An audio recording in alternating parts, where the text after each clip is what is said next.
Well, hey everybody, got a review for you today. Not a new plane in the marketplace. I believe it was in November of 2021 that this was released, but a new plane for me, one that I've really been wanting for a while. And look at this beautiful plane with the wooden propellers and the brass leading edges on the props. Just truly remarkable. This is Flysimware's Grumman G-44A Widgeon. It's called the Widgeon, the G-44A. Flysimware modeled this aircraft using every feature that the sim gives to make it as realistic as possible. It's got some very accurate gauges. It's got some very realistic flight dynamics. The G-44 is an American high-wing, twin-engine amphibious light aircraft produced by the Grumman Aerospace Corporation. The production aircraft entered service for the militaries of the United States and Britain in the 1940s, and about 200 were built. The G-44A is a post-war version with a modified hull. There were only 76 of these built, driven by two wing-mounted Ranger 6-44-C5 six-cylinder engines that each produce 200 horsepower, has a maximum speed of 160 miles per hour, a climb rate of 1,750, and a ceiling of 18,000. A classic gem in the history of aviation is the words they use, and they're right. It's a go-anywhere craft, and it really gives you some absolutely incredible rare opportunities in the sim. The features of this, as you can see, are quite detailed. We have the V speeds on the chart above. The throttles are up above. It's a fixed prop, so there are no prop, but there is mixtures, and they're a little bit hard to find. But this particular livery that we're looking at is called the Flying Octopus. Just a lot of fun, and I wanted something kind of fancy and fun to do with the review, and we're going to be flying a fishing trip in Pago. This clipboard sits here on the chair, and you can see we got wheel chocks, engine plugs, and so forth. You can enable realism and a couple other features that are called out in the manual.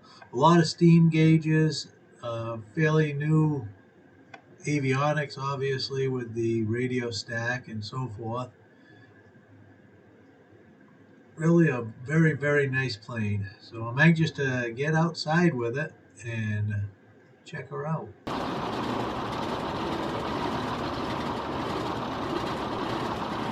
Well, here we are on the runway at Pago. And you can see this is quite a colorful paint scheme. It's called the Flying Octopus. Just a lot of fun. You see all the pictures and images on it, and it just really seemed like a very good scheme for a charter flying trip.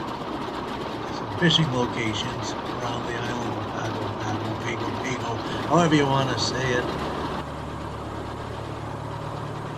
But you can see you got the water prop spinning. There's not a lot of power in the aircraft, 200 horsepower each with the engines. So let's take a quick look here now at the cockpit as we're in it. Let me just adjust my seat here a little bit. And again, this is the Flying Octopus livery. It comes from flightsim.to. And you can see the nice big red octopus up there. So up here we have our rudder trim, we have our flaps, and we have our flaps indicator.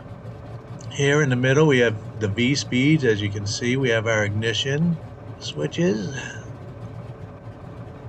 To the left we have landing gear, and we have our elevator trim. The two big red handled levers, that's the the throttle. And then over here we have all our switches and a couple of gauges, our amper gauge. Our panel lights are controlled here. This is neat, the little vent fan. It turns on this little guy over here on the back. I love that. That's a neat touch. I really think that's cool. I don't know why. I'll probably never use it, but the fact that it's there is cool. We got standard pitot heat, cabin lights, nav lights. These are the panel lights.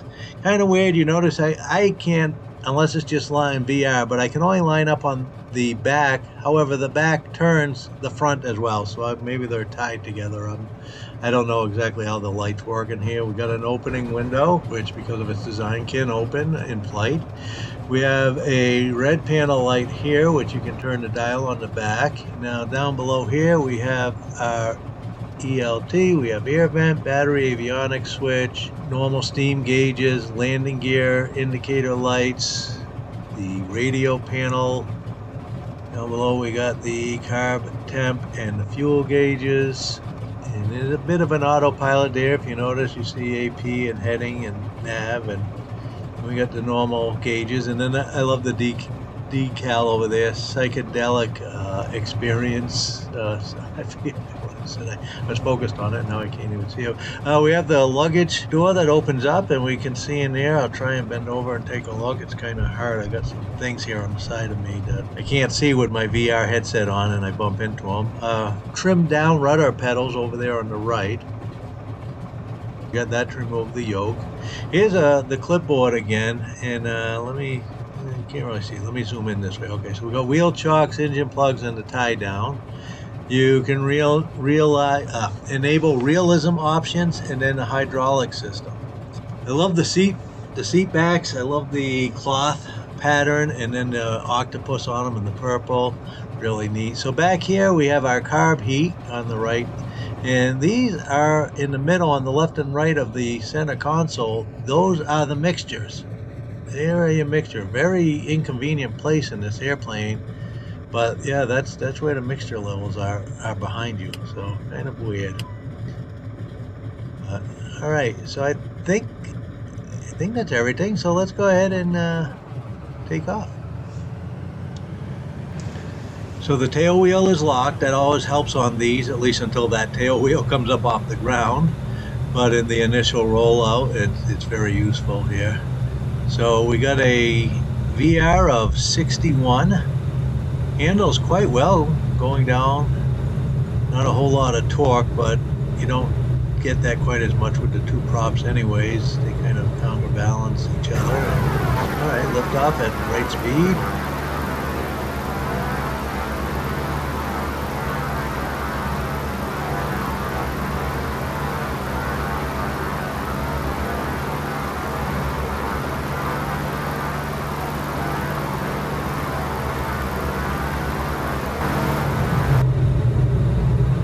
Controls handle very nicely.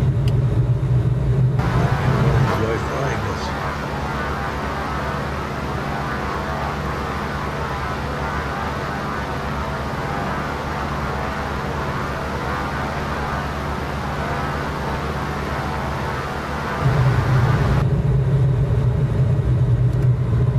Alright, so bring the flaps up.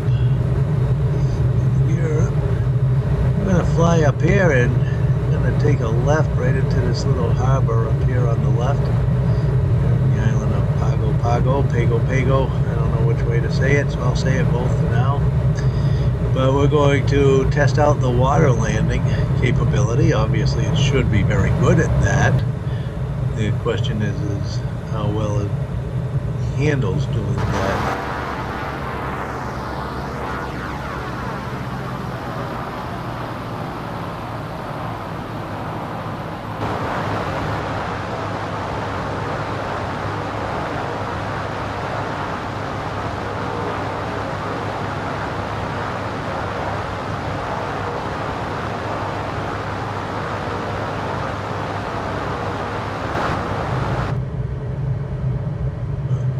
Yeah, this is really handling really nice. I love the fact that the nacelles, the engine nacelles there, the textures are all beat up and worn and scratched, and not just your typical shiny, all pretty brand new airplane, which is accurate if this is a post-war model.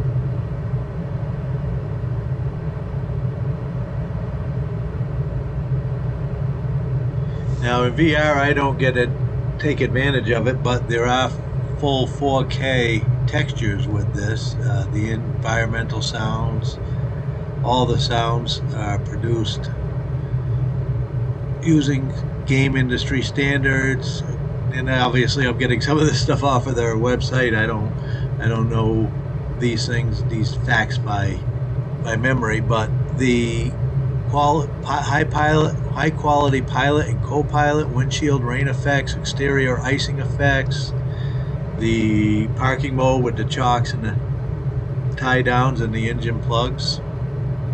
And I guess it has an interactive co-pilot as well. It comes with several themes, paint themes, a couple of Navy, a U.S. Rescue, U.S. Coast Guard, Italian Navy, and a civilian. Yeah, it's going down quite nicely here, and it's really staying right where I want it to. So this is handling very, very nice. And there we go. Oh, yeah, that was nice. Now the fact that this is a twin, you really want to have twin throttle controls, because when you want to turn, I'm not sure, I don't believe this has a water rudder, and obviously once the air stops passing the rudder, it's not going to turn the plane very well.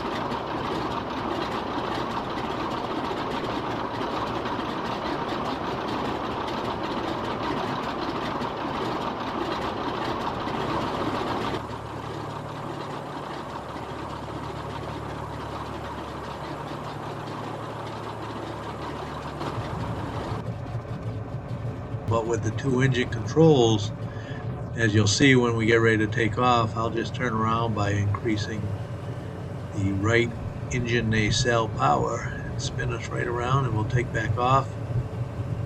And then we'll do a early morning sunrise flight to the other side of the island where there's a nice fishing spot.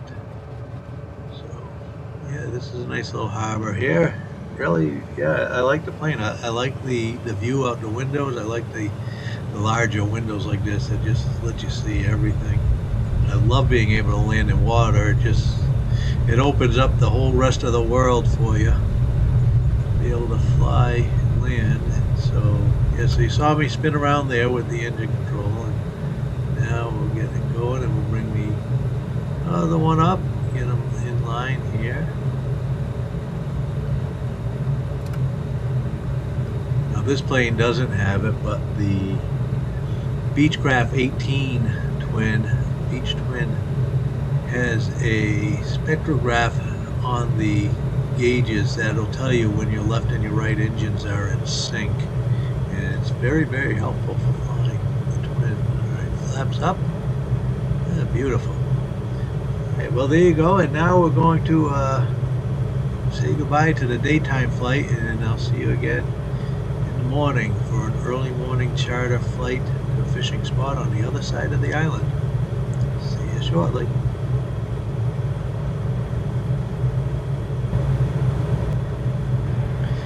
Well, good morning. It's about 6:30 a.m. here, and it's a beautiful, beautiful sunrise. Looks like it's going to be a beautiful day here in Pago, however you want to say it. And it's just a fantastic sunrise coming up.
So these rocks right up here on the left that are offshore, we'll be going around the outside of them, and then we'll be getting ready to land water on the shoreline on the other side.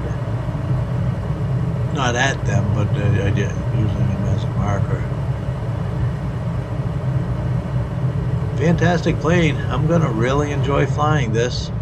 Like I said, it's been in the marketplace now, I think since November or December of 2021. I'm glad I got it. It's a really, really sweet plane. Of course, I like these old birds so much better than a lot of the newer ones. Well, I can't say that. I like flying anything. I mean, if you watch my channel, I fly every single possible bird there is just about.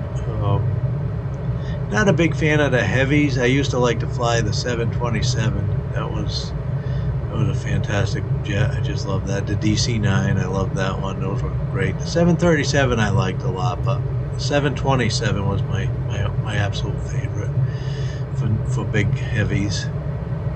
I like getting into military jets and the little micro jets and just zooming in these different areas. But if I want to just fly, relax, enjoy the scenery, and really have a blast flying, I'll go with one of these old birds every time.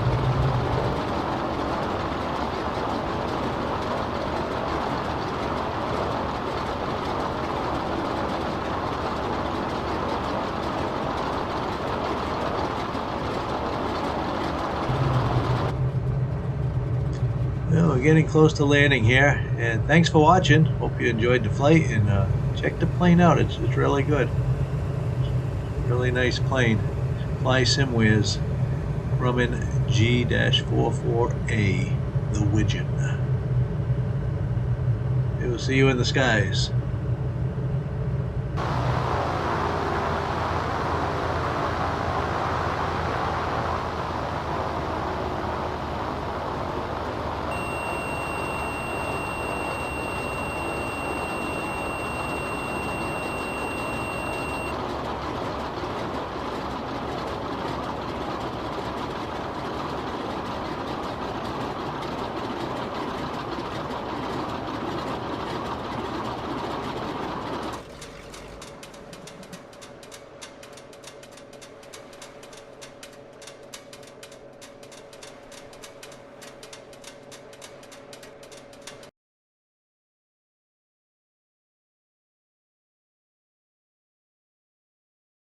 Well, who knows? Maybe I'll see you in the water. Hey, thanks for watching, everyone.